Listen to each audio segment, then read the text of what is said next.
ആരിഫ് മുഹമ്മദ് ഖാൻ ഇങ്ങനത്തെ ഏർപ്പാടൊന്നും ഉണ്ടായിരുന്നില്ല. ഇപ്പോൾ വെറും സംഘപരിവാർ അജണ്ടയിലാണ് കാര്യങ്ങൾ പോകുന്നത്. അത് അംഗീകരിക്കാൻ കഴിയില്ല.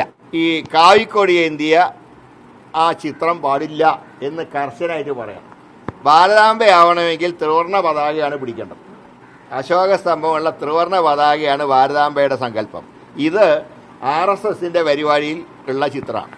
ഇതിനെ അമ്മയായിട്ട് ആരും കണക്കാക്കുന്നില്ല. അല്ല, ഇന്നലെ ശിവൻകുട്ടിയുടെ തീരുമാനത്തിന് ഞാൻ സ്വാഗതം ചെയ്യുന്നു. നന്നായി, അത് തന്നെയാണ് ചെയ്യേണ്ടത്. പക്ഷേ മുഖ്യമന്ത്രി ഒരു കാര്യം ചെയ്യണം. ഈ ഒളിച്ചുകളി അവസാനിപ്പിച്ച് ഗവർണർക്ക് ശക്തമായിട്ട് കത്ത് നൽകുക. സംസ്ഥാന സർക്കാരിൻ്റെ ഏത് ചടങ്ങ് രാജ്ഭവനിൽ സംഘടിപ്പിക്കുമ്പോഴും ഈ കാവിക്കൊടി ഏന്തിയ ആ ചിത്രം പാടില്ല എന്ന് കർശനമായിട്ട് പറയാം. ഭാരതാംബയാവണമെങ്കിൽ ത്രിവർണ്ണ പതാകയാണ് പിടിക്കേണ്ടത്. അശോക സ്തംഭമുള്ള ത്രിവർണ്ണ പതാകയാണ് ഭാരതാംബയുടെ സങ്കല്പം. ഇത് RSSൻ്റെ പരിപാടിയിൽ ഉള്ള ചിത്രമാണ്. ഇതിനെ അമ്മയായിട്ട് ആരും കണക്കാക്കുന്നില്ല. അതുകൊണ്ട് തന്നെ ഈ ഒളിച്ചുകളി അവസാനിപ്പിച്ച് മുഖ്യമന്ത്രി ശക്തമായിട്ട് കത്തയക്കണം. അല്ലെങ്കിൽ എന്താണെങ്കിലും ഒരു കൊല്ലം കഴിയുമ്പോൾ ഒരു ഇലക്ഷൻ നടത്തി പുതിയ ഗവൺമെൻറ് സത്യപ്രതിജ്ഞ ഉണ്ടാവുമല്ലോ. അന്നും ഈ ചിത്രം വെച്ച് ഇയാൾ കളിക്കും ഗവർണർ. അതുകൊണ്ട് ഇതിപ്പോഴേ അവസാനിപ്പിക്കണം.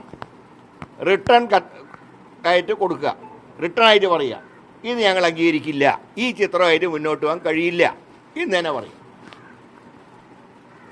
ഞാൻ 2 വർഷം മുമ്പ് നിങ്ങളോടൊരു കാര്യം പറഞ്ഞിരുന്നു. അന്ന് ഈ ആരിഫ് മുഹമ്മദ് ഖാനെ തിരിച്ചു വിളിക്കണം എന്ന് പറഞ്ഞപ്പോൾ ഞാൻ അന്നൊരു കമൻറ്റ് പറഞ്ഞിരുന്നു. നിങ്ങൾ ഓർക്കുണ്ടോ എനിക്കറിയില്ല. ഞാൻ അന്ന് പറഞ്ഞത് ആരിഫ് മുഹമ്മദ് ഖാൻ എല്ലാ പാർട്ടിയിലും പോയിട്ട് വന്ന ആളാണ്. പക്ഷേ അദ്ദേഹത്തിനെ തിരിച്ചു വിളിച്ചാൽ പകരം വരുന്നത് പക്ക RSSകാരനായിരിക്കുന്നു 2 കൊല്ലം മുമ്പ് ഞാൻ പറഞ്ഞത് ഇന്ന് അക്ഷരാർത്ഥത്തിൽ ശരിയായിട്ട് വന്നു. ആരിഫ് മുഹമ്മദ് ഖാൻ ഇങ്ങനത്തെ ഏർപ്പാടൊന്നും ഉണ്ടായിരുന്നില്ല. ഇപ്പോൾ വെറും സംഘപരിവാർ അജണ്ടയിലാണ് കാര്യങ്ങൾ പോകുന്നത്. അത് അംഗീകരിക്കാൻ കഴിയില്ല.